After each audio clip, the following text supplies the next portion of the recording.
It's never gonna get printed out if there's a script. They're not gonna print it. Like it's not like they give it out to everyone to read. There was like, an office memo. just Go do it, goddammit! Just making up accents at this point. Do it! You heard him. Please. You know what's better than, you know what's honestly the best thing? Pissing drunk outside. Nothing better. Just staring up into the stars. You're like, like I'm having a great night. Like this is fun time. Sometimes I prefer to pee outside than I do a bathroom. Oh. You think aliens are real?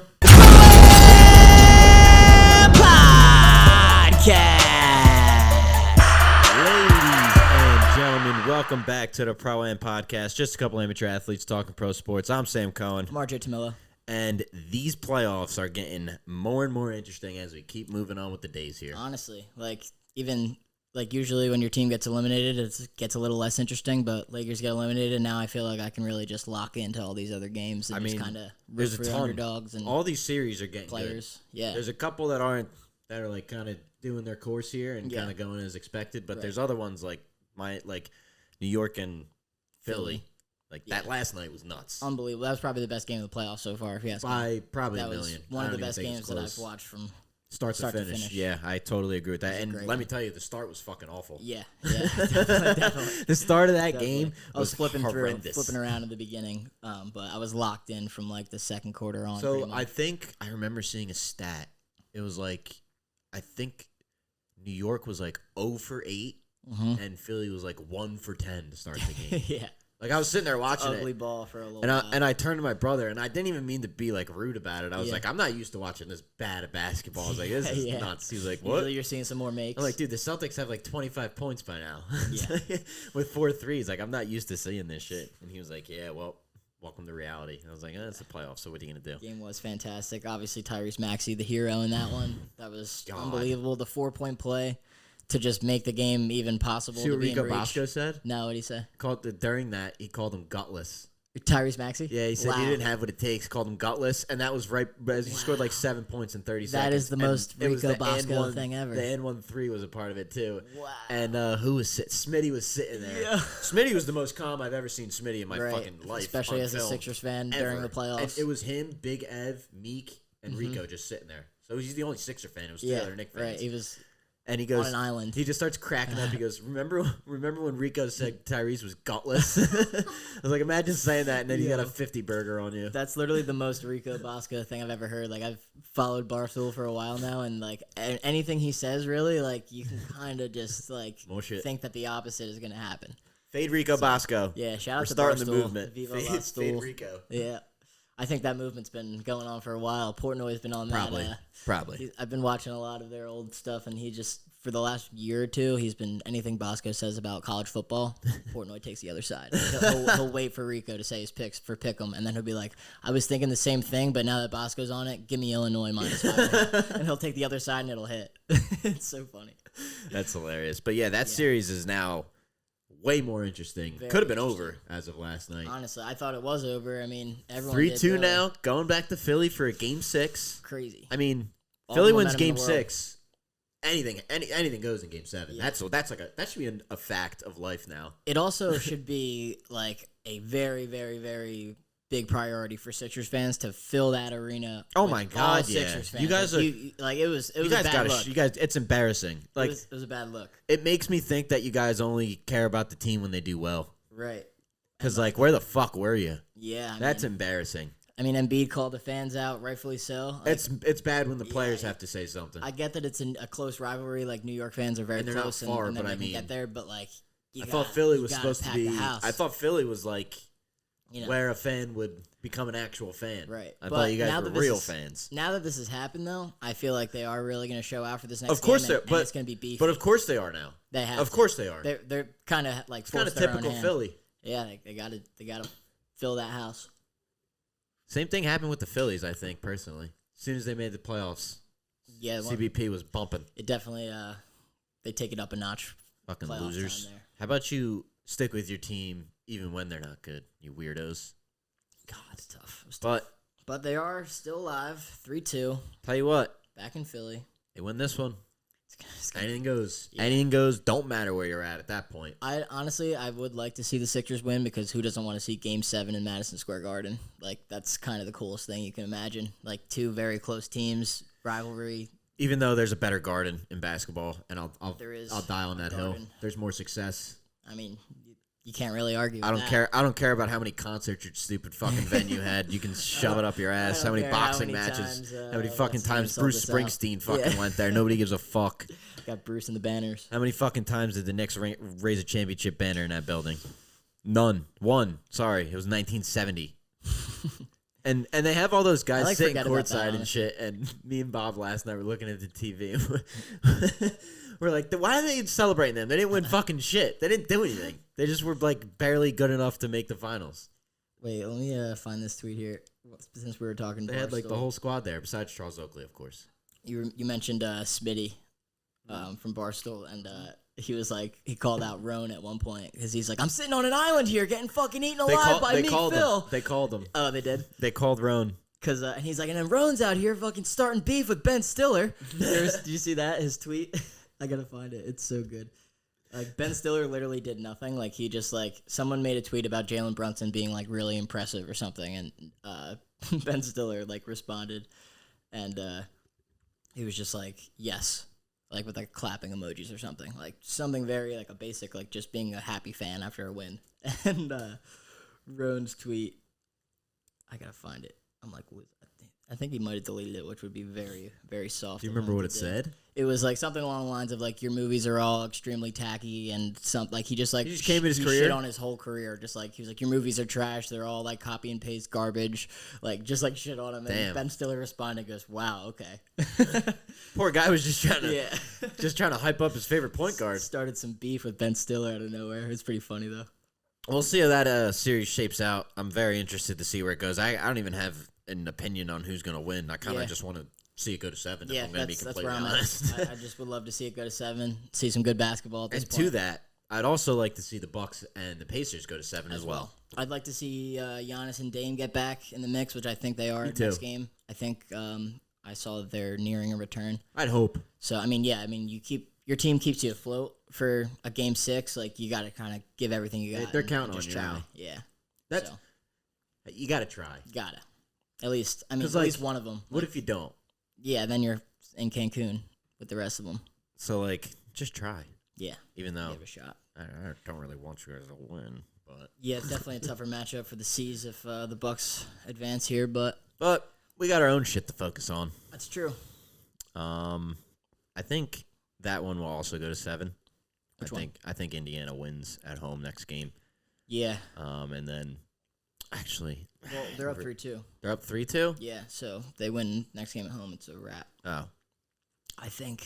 Well, they better fucking put Giannis and Dame on the floor. My thought is if Giannis and Dame play, Buck win. I think the Bucks get the dub. Me too. I think they step up, big time players. Tell you what though, if they don't play though, I can't see that specific Bucks group winning again. The Pacers twice in Indiana. Yeah, they were lucky enough to get the first one. I don't see them being lucky enough because I agree. They played I wouldn't say perfect basketball, but they played. They kind of did. I mean, they played the best they could with that roster that they had. They did the best. They did everything they could to put themselves in this position right now. 100%, and it worked. But doing it twice, that's very, very hard with guys who don't play like that every single other night, right? Or are used to getting that many shots. Little do I know, though. I mean, they could have all the confidence in the fucking world right now. Could be a huge momentum. Like they could be proving me wrong, but I mean, record goes to show that like most times the second unit. I mean, they're the second unit. Yeah, that's true. It's not that they're bad. It's just can only be the first unit for so long. Yeah, you know. Yeah. So yeah, I agree with you on that. Another close one. Cavs Magic. Yeah. Nobody really gives a shit about it. We kind of talked about it like very briefly last time. We're like, yeah, this one, it looks like the Cavs are just going to win this. And then the Mavs went on and won by 50. The Magic, they just did what they did. Yeah, and they've been just playing really well. Like you said earlier. Before, yeah. The defense is very underrated. Mm-hmm. Definitely young, and they can run with you. The only problem I fear for the Magic if they get out of – not that I fear. I just think they're too young. Yeah, I agree. I don't even think they're gonna get past the Cavs just because the Cavs definitely the Cavs are pretty young too, but they're more experienced. Than the problem with the Cavs is I don't think they have a good head coach. Who's their head coach again? JB Bickerstaff. Oh right, yeah. I just don't think he game plans very well. I hear you. You can't.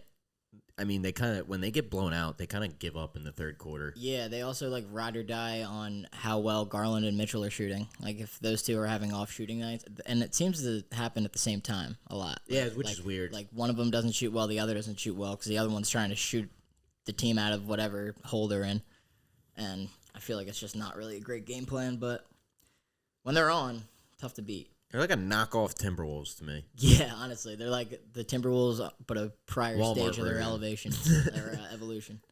It's like those tiers of so I don't know if you know about soccer cleats or anything, but there's like different tiers of how they make them. Mm-hmm. There's like the real ones, and then there's like the semi-real ones, and then there's the completely fake one. They're Like the replicas. They're like the semi-real ones, Yeah. and then the Timberwolves are like the real version. They're like the $250 pair, and the Cavs are like the $160 pair. 100%. I'm like, the more I watch the Timberwolves, the more I think that they can win the championship this year. I don't think that. Like, or at least, like, I think that they can. You can think make a run to the I'm finals. not saying you can. I just don't. I think that they could. Can't. That'd be wrong of me. There's just something about that team. I don't know. I feel like they're very well put together. They're young, but they've kind of gone through the part of their evolution, I guess, where they're in the playoffs, but they're obviously not a threat at all. They've been there a little bit, but now they're a number one seed or a number. They're a number one seed, right? What seed are they? 3. 3. They're 3. I'm thinking, Thunder I'm 1. thinking the Thunder in my head. Nuggies 2. Thunder and the Timberwolves are very similar to me. Just two very young teams that are finally coming together at the right time. Yeah. So. Yeah, T-Wolves are great. I love watching Anthony Edwards. Like, it's almost like They advanced, right? Yeah, 4-0. They advanced. Thunder Thunder swept. advanced. Nuggets advanced. Yes. All right. So the West is starting to fill out. Shape out a little bit. Let's check the bracket. The only other close series there is Mavs Clippies. Mavs Clippers is tied 2-2, and Kawhi just got ruled out for Game 5. So that could be a tough Sounds task, kind of but- weird to me to even say. Mm-hmm. They don't play bad without Kawhi. No, yeah, I mean, they're used to doing it sometimes. Like, Which is why I think it's Yeah, like like, they it's have a not game the worst plan. thing to sit him. They're not like a team that, like, your star player's out. Like, fuck, our whole game plan's Like, I gone. feel like they every have a game night- plan without him. Yeah, I feel like every night they go into the thing either saying like, all right, well, we're either gonna play with Kawhi tonight or we're gonna play without him. Right. But either way, we're gonna play. Right. So like they've gotten so used to just going out there and just being like, all right, well, we don't have him tonight. And it's like they have a deep team in terms of, like, James Harden could get way more shots up, and because Kawhi's out. Or Problem is that fucker's inconsistent in the playoffs. it's very true. He just had a he's fucking been pretty phenomenal good. game. There's a good chance he drops an 11-point game, 2 for 11 from the field, 3-4 some free throws, turnovers. and that's it. Yeah, We'll I hear see. that. Never know if history repeats itself. Again, James I Harden don't might want to have a give the shitter. guy the benefit of the doubt, but like you said, if history repeats itself, he doesn't have Yeah. the best track record when it comes to that. So Very true. Very true. We'll see how that goes. I think ultimately, somehow, some way, I think the Mavs end up winning this series. I think Luka and agree. Kyrie are going to do some crazy shit. I was about to say I think Luka is gonna start popping off soon because like he's obviously been doing fine, but like I feel like Kyrie's been the number one scoring option throughout the playoffs here, and Luka even said in the interview like I gotta help him more. Kyrie's debatably been the best player in the playoffs. Yeah, I think it's had a 40 bomb right now. Right now, I have to give it to Ant Edwards. Yeah, I actually it's like unanimous. let's do a top. I don't 5. even know though. Let's do a top 5 players in the playoffs right now. Power rankings. All in the West, in my opinion, every single one of them. There's one East player. So we'll go Ant Edwards. We'll go no order. Ant Edwards. I'm gonna be honest. I kind of want to. I think there's a debate for Jamal Murray to be up there, I mean, At he's 1. hit 2 game winners, so like that's not a bad take. but I think I'd give the edge to Ant. So I'm Yeah. gonna put Ant at 1, and I think I'd put Jamal at 2. That's fair. I mean, yeah, because Jamal has had like that first game that he hit the game winner. Like he wasn't playing well until the game winner. Ended up with 20 points, but like he had kind of an off shooting night. Clutch until time, the dude. end. But Though clutch that's time, when it like, matters the most. Yeah, This shit matters the most, I and agree. like this is when that matters the fucking most, and this is 100%. when that is kind of like a leading stat. Right, and it takes over just like Anything, points per kinda game, anything. or yeah, like you're You hitting can flat out win a game.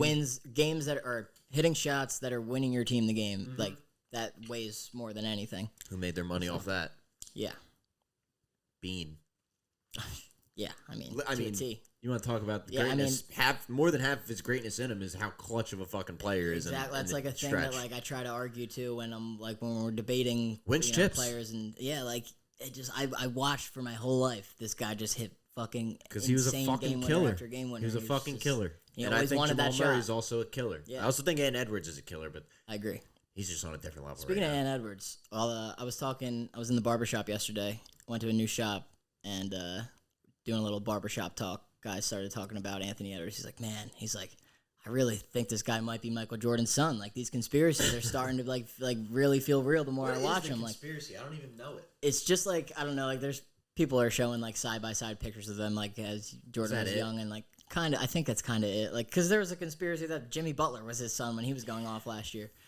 But like I don't know. I guess everybody wants to find out if Michael Jordan has a long lost son that's talented at basketball. So anybody that has talent that maybe slightly has some sort of resemblance as him as a young guy, they're like, all right, that's it, that's his son. But we found him. He had a point though. Like if you watch him play, like nobody jumps like that. I've never seen anybody jump He's like crazy. that. He's crazy. All right, so Ant Edwards won. Mm-hmm. I think Jamal too. I'm cool with that. And then I also have a fight for 3 right now. Kyrie or Tyrese. Yeah, Tyrese could be up there too. Every time the Sixers have needed a bucket from the guy, he's gotten it for him. Yeah, I think I'm cool with putting Tyrese at 4, and then I guess you go Jokic at 6 or at 5. 5 probably, yeah. I feel like he probably fits in there. Yeah, you probably. You can go SGA. You could, but I think the Thunder are just playing phenomenal as a team. That's true. I think they're playing crazy. I think that's what makes them a big threat. Is like obviously SGA is their number 1 guy, and he's going to get his buckets every night. But the rest of their team just like plays their role to a T. Let's talk KD to OKC because we were talking about this the other day, and I just don't think it's the logical decision. I wouldn't say it's a logical decision at all, but I think that it's a plausible. I saw your point, and I understood it. Yeah, like my point is that like you can acquire him for draft picks or whatever, then sure, go ahead and do it. But like you said, like you can't give up any important players on this team. Split these guys up. It's their first year all playing together, and they're a fucking 1 seed. Yeah, like their average age is 23. In the past, like a guy like Jalen Williams would have to be included in a KD trade or something like that, and he's like arguably the second best player on their team. And you have to think about how even the other Jalen Williams, like those guys, they're important pieces to the way this team moves. And you see that like they almost give me. This is a weird comparison, but like the Thunder almost give me Orioles vibes. Like they're all friends, they're all young, and they remind me of an AU team for a minute. Yeah, like they've been remind together. me. I feel like it's just watching AU. I feel like I'm watching an AU. Team. Like you see the interviews after the game. That all shit's 6 cool. of them are together. That shit's cool. They all support each other no matter what. I don't understand how people don't like that. I think that's. I agree. I think that's fucking cool as shit. I also think it's awesome that like they make it like funny and entertaining, and not even about them. Yeah. Every time. Half the time in those interviews, they're looking to make fun of one of them. Yeah, either that or they're gassing up the guy that just went off for 40 points or whoever. They're dumping water on him and like you know, fucking sick. It's good shit. They have every post game interview like they hit a walk off. Yeah, exactly, 100%. But yeah, I think the Thunder definitely. I mean, it'll be what Clippers, Mavs. Whoever wins that plays the Thunder. Yeah, but we were talking about KD. Oh yeah. Back to that. I was like, wait, where were we going with this? The only thing that I was really harping on was like I feel like the Thunder don't want that. Like they've traded all this stuff away to get away from that bullshit. Yeah. And they've like finally found like a happy medium where like they're like, all right, we really like these guys. They're really fucking young. Do we really want to go back to getting a PG or a KD? Right. And kind of a guy that could possibly take away multiple. I mean, if you have KD on your team, whoever was 20 shots a game minimum. Whoever was getting 10 shots a game might get 5 now. Right. Whoever was getting 15 shots a game would probably get 8 to 10. Like Jalen Williams would probably be the most affected by that move, which is not what you want to do. At all. He's way too young, way too much upside. Like I just think the Thunder as an organization have moved away from the let's go get a big star thing. Yeah, because honestly, they're making them. I was just watching that JJ Redick conversation that he was having on Part of My Take, and they were talking about how the NBA is kind of maybe starting to fall away from the super team thing. It's getting even. Because if you think about it, look at all the teams that are homegrown. The Thunder, number 1 seed. The Nuggets. Timberwolves, number 3. The Nuggets just won a championship, number 2 seed. The Celtics. All those teams. Sixers. Drafted those players. And then, added to it role players, not like, went and traded those assets to go get another star. Mavs. Yeah, the Mavs. Magic, they're Cavs. All basically homegrown, yeah. Besides the Mitchell Lakers, and Allen. Besides the Lakers who are gone, the Suns who are gone. If you notice the teams that are gone yeah. were the ones that big spenders and went and got these big names. Exactly. At high ages. There's a good chance that the Clippers get bounced. Like, they're not homegrown. I just think this is the year of the quote-unquote transition. Yeah, that's a good point, too, because it seems like all the young guys are now by transition, I mean... Like, LeBron not in the playoffs anymore. Kevin Durant just got eliminated. Steph Curry didn't even make it. I wonder who the oldest guy in the playoffs is, like, as a star. Like, if we go to every single team and we take their best player, I don't think there's a player under or over 27, I'd say. I think Kawhi would be the only one that's still in that's, like, an older star. Because you got Luka. I mean, but at this point, you can kind of say Kyrie's been a bigger star than Luka in the playoffs so far. Which, but I mean, we'll go with like who their number one has been basically all year. So Luka, 25? 25 or whatever he is. Tatum's 25. SGA's like 23, 24, something like that. Maxi's same age as SGA. And Edwards is 22. 22. Jamal Murray. He's like 28 or 29 or something, but Jokic. It's about the same. Same. All right, so they're kind of old. Knicks, Brunson's what, 25? Yeah, he's a young. If that, 26 maybe. I think 26. Who else? Magic, Banchero, young as just fuck. dropped 39.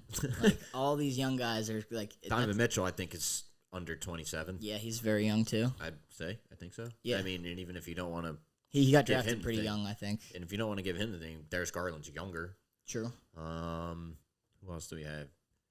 The Heat, they're just hurt. And then, like, if you go to the Bucks, obviously Giannis and Dame are a little older stars, but the Nuggets and the Bucks are probably the oldest teams left, and the Clippers. 100%. But that's less than half of the entire teams in the playoffs. Yeah, the rest of everyone that's in it right now is led by young talent. So. And the faces of the league are all out. Yeah, it's crazy. It's a new era in the NBA. So I think this is the year where we start to see a little bit of rollover in passing the torch, per se. Yeah, I definitely agree with that. So we'll see how that goes. What series have we not talked about? Besides the one I'm waiting to talk about. Should we maybe get into the Timberwolves Suns sweep? Maybe how Chris Finch? Oh yeah. First of all, hope you're doing well, brother. Yeah, speedy recovery to Chris Finch. It's crazy. Tough. It's crazy to see your own player taking you out. Yeah, I mean, I think it just shows that the Suns fucked up. Yeah, it's definitely a tough situation to be in now because they kind of put all their eggs in one basket, and they got 3 players they got to pay $150. One of them's got a no trade clause. One of them's the future of your franchise, and the other one, the other one, you probably either going to deal away or just deal with. Yeah, like KD is the only guy of the 3 that they Expendable. can move. Yeah, like so, you can get some players for KD, but I mean, just kind of means giving up on that plan that they had that they thought would work, but backfired big time. Really don't have many other options besides trade him or just run the same team back. Yeah. Which, I mean, if they run the same team back, they're going to get swept again. I'd say it'd just be a year older. Agree. Yeah, I mean, they're going to get another tough matchup. Problem with one is, of these those young fuckers teams. they got to actually play together. Yeah. I mean, like, if they played 70 games together all season long throughout the regular season. Tell me they can't win one? I'm sure they wouldn't have gotten swept at least. Yeah, I mean, a game. Yeah. One game. I don't know, dude. They're just an inconsistent franchise, to be honest with you. Yeah. Always have been. And always will be. It shows that, like we said before, like it could just be a new phase of the NBA now. Like this big 3 super team era is kind of done. Like, yeah, I mean, you got to actually build your team in the draft. Like you can't just assume that these first round draft picks in 2028 that you're giving away are just worthless. Yeah, you know? I mean the 2 first place teams in the East and West play their starting lineups. All 1 through 5 can do it all. Right. Practically. Yeah, exactly. Celtics, those 1 through 5, they can do whatever the fuck they want. But even the Thunder at this point. I was going to say, same with the Nuggets. Like, their 1 through 5 is elite. It's basically just, and it was all built in the draft. Yeah. And they added a couple role players. They added Aaron Gordon and KCP to a young team. And then they built that team for years. And I get you can make a little bit of an argument about the Celtics not being totally homegrown, but I mean. But when Tatum and Brown are the guys that you drafted, you're pretty much homegrown. Yeah. Like, those are the We've had out for an eternity. Yeah. Our entire bench besides Brissett and one other guy we've drafted. Also, everyone that you did draft were valuable assets that landed you very the players valuable. That you had. So, like, drafting Marcus Smart got you Porzingis. Drafting Robert Williams. Got us Drew Holiday. Yeah. Drafting Romeo Langford, which is crazy to fucking say, got us Derek White. And then, like, somehow, fleecing the Pacers for Malcolm Brogdon got you Drew Holiday also. Yeah, like, so, like, all these little moves, like, were possible because of how well you draft. That's why we have the exec of the year. Yeah. The dude's been in office for 2 years, and the amount of moves that he's made and success. That's 6'6". Fuck Drake. No, I'm kidding. All the moves he made have done nothing but help. Yeah. He's a fucking stud back there. Shout out Brad. Definitely a fantastic GM. Speaking of Brad, decent coach. We gotta bury him tonight. Tonight is the night. The Celtics need to win. They need to bury the fucking Heat. Get the Heat out of the goddamn way. They're always a thorn in our side every year in the playoffs, and it would make me so happy to get them the fuck out of the way right in the beginning. Yep. I would just love it. The spread is 14.5 tonight without Porzingis. Here's the thing. We're good. Yeah, I know. It just, I mean, We're fine. You can kind of just tell how good they are based on the spread being 14.5 without. We were 10.5 last game. Oh, really? With him. Yeah. So how does that make sense? And you're on the road. No, we're home. Are you? Yeah. Back in Bean. Oh shit. Oh yeah. Right. Okay. It's game 5, not 6. Right. Still, that's crazy. 14.5 point favorite without Porzingis. Yeah. Yeah. I think it ends tonight though. Me too. I think we need to just attack the basket relentlessly. I think it's going to be a big Tatum game tonight. I want them to attack the basket so much that we force them to play that zone, and all that does is just open up the 3-point line for everybody and their mother to start shooting. Mm-hmm. Big night tonight for Hauser. It's a big night for him. It's a big night for Cornette, and it's a really big night for Al. Yep. They're going to have to step up for sure. I have all the trust in the world in Al. Hauser's shown me that if he's open, it's going in. You have plenty of guys that can plug into that spot and produce something. Obviously, you don't expect them to produce Porzingis type stats, but they can do it together. They can together. If the three of them can go in and get 20 points and then the other 4 do what they usually do, rebounds, we'll be chilling. Yeah. That's why I think we're fine. I mean, we've cautiously sat Porzingis for multiple stretches of games. Yeah. For what I think is for this reason. Right. In the event. This is also why we got Tillman. Mm-hmm. So we'll probably see a little bit of Tillman tonight. And like we were talking about earlier, I'd love to see Brissett in the game. Yeah, they definitely have built their team to for this situation. Not to mention their depth is unreal. We're so much taller than we used to be. We used to be a fucking short ass team. I remember you used to say for so long, you're years on years, we're a piece away. We need one big man, one bench big man. It doesn't even have to be just good. Somebody that's 7 foot, just a big guy that can be a big body. Now we have run the floor. Now we have 2, and as much as I hated Cornette in the beginning of the year, the guy's grown on me. Yeah, he's come along. He's come a long way. I'll give it to you, Luke. I'll give it. He heard the criticism on the pod, and he was like, "I gotta just change my ways for these 2. Yeah, I gotta." It's funny show too because I listen. The more and more shit I talk about him, the better he plays. So I almost feel obligated to continue the shit talk. Yeah. And just be like, I'm doing this for both of us, Luke. Yeah, this isn't out of hate here, Luke. For my sanity and for your playing, this is why I'm doing this. This is better for everyone involved. We sacrifice things, Luke, and this is a sacrifice. I have to call you shit. I have to say you're terrible. We're just doing our thing, all right? You do your thing on the court. I'll do my thing over here, scream my head off, be a psycho, and everybody we'll be plays chilling. their role. Everybody does. Everybody plays their There's role. A job every night, and if you don't do your job, his job is to go out there, grab some boards, play some good defense, maybe splash a 3. Him and Al, maybe 1. That's their main focus tonight. Get out there, rebound the ball, put your fucking hands up on defense, let the other 4 do the scoring. And our job is to just sit here and criticize them. Criticize the shit out of them. Yep. I'll be doing it all night. 7:30 Eastern. Love it. Is that what time it is? 7:30 tonight? Yep, 7:30 on old TNT. Hopefully we don't get... You know what I've noticed? What's that? Fucking announcers hate us. Yeah, Doris hates us and Stan hates us. I feel like there's some Sixers hate too. I feel like it seemed very Nick one-sided in that call or that game as well. There's definitely some bias involved in some of the games. It's crazy. It's kind of funny. It's crazy. Yeah, it is. Stan is just nuts, dude. He's nuts. He says some of the crazy... I just think he has a vendetta from the Magic. Probably. I just think he hates us for that reason. Honestly. I mean, if you're a former coach or a former player, obviously you probably still have a little bit of certain feelings towards teams. You're just like, yeah, fuck that guy. I hated their coach in '97. Yeah, unless you're JJ Redick, for some reason he just likes everything and everyone. everyone. I think he's just so good at his job that he like is able to completely separate any bias that he has when he has conversations about basketball. Yeah, that guy can fucking... He can talk with anyone about any topic and explain it to you in the easiest terms or the most complex terms, whatever you want. Yeah, they're good. Yeah, I love LeBron's pod with him now, too. It's mostly JJ's pod. Like, LeBron just kind of is there drinking wine, and JJ's really breaking it down and then asking him some questions, and LeBron's like, man, he's like, back when I came back down 3-1, and then like he just starts gassing himself. Did you see they had a clip where like they were showing him something, and it was LeBron's second basket ever, and they paused it, and there were 9 guys inside the 3-point line.